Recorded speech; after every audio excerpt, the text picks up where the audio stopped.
మరి కాసేపట్లో కాంగ్రెస్ క్రమశిక్షణ కమిటీ చైర్మన్తో అధ్యక్షతన భేటీ కాబోతోంది. దీనికి సంబంధించి ఇప్పటికే కాంగ్రెస్లో జరుగుతున్నటువంటి ఇష్యూస్ పైన ఈ భేటీలో ప్రధానంగా చర్చించబోతున్నారు. సార్, కొండా సురేఖ ఇష్యూ పైన ఆమె రిప్లై ఇచ్చారు. ఆ రిప్లై పైన మీరు సాటిస్ఫై ఉన్నారా లేరా, ఎట్లాంటి నిర్ణయం తీసుకోబోతున్నారు ఈ మీటింగ్లో?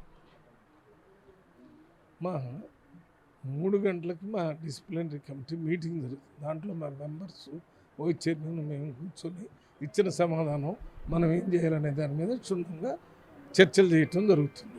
దాని తర్వాతనే మీతో ఏదైనా మాట్లాడతాను.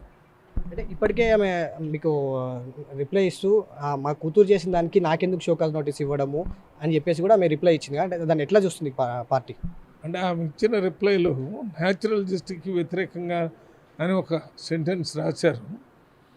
న్యాచురల్ జస్టిస్ ప్రకారం ఒక క్యాబినెట్లో ఉన్న మినిస్టర్ గారు ఆ క్యాబినెట్ ఇచ్చినటువంటి ముఖ్యమంత్రి మీద మాట్లాడుతున్న వ్యక్తి కూతురైనా కాకపోయినా దాన్ని ఖండిస్తారని ఒక న్యాచురల్ జస్టిస్ అది కాకుండా దాన్ని ఖండించలేదు, దాని గురించి ఏమి మాట్లాడలేదు. మరి ఆ లెటర్ పూర్తిగా నేను వాట్సాప్లో చూశాను. ఇవాళ 3 గంటల మీటింగ్ పెట్టి చూసి ఏ రకంగా మేము నిర్ణయం తీసుకోవాలో తీసుకుంటాం. అంటే ఇప్పటికే కొండా సురేఖ ఇష్యూ పైన ఉన్నటువంటి ఫోకస్ అంతా కూడా రాజగోపాల్ రెడ్డి లాంటి వాళ్ళ విలువైన పైన ఎట్లాంటి ఫోకస్ లేదు, ఆయన పైన ఎట్లాంటి చర్యలు తీసుకోవట్లేదు, ఆయన డిస్కషన్ రావట్లేదు అనేది కూడా కొంత డిస్కషన్ జరుగుతుంది. దానిపైన ఎట్లాంటి నిర్ణయం? నేను రాజగోపాల్ రెడ్డి గురించి నల్గొండ జిల్లా నుంచి కానీ వేరే జిల్లా నుంచి కానీ ఎక్కడి నుంచి నా దగ్గర కంప్లైంట్ రాలేదు.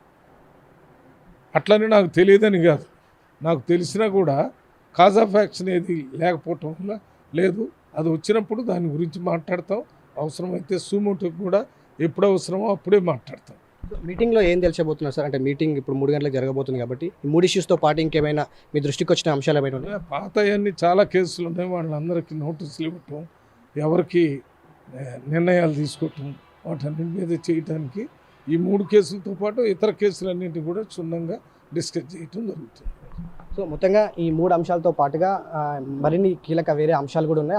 ఆ విషయం పైన ఈ 3 గంటల మీటింగ్లో పాల్గొంటాము, చర్చిస్తాము అని చెప్పేసి కూడా మల్లురావి చెప్తున్నటువంటి పరిస్థితి కనిపిస్తుంది. కొండా సురేఖ అంశం పైన ఇచ్చినటువంటి రిప్లైకి సంబంధించి కూడా ఈ మీటింగ్లో చర్చ జరిగిన తర్వాత ఒక నిర్ణయం తీసుకుంటుంది అని చెప్పేసి కమిటీ ఒక నిర్ణయం తీసుకుంటుంది అనేది మల్లురావి చెప్తున్నటువంటి మాట. వీడియో జర్నలిస్ట్ రామకృష్ణతో ఇలేందర్ రెడ్డి, TV9 హైదరాబాద్.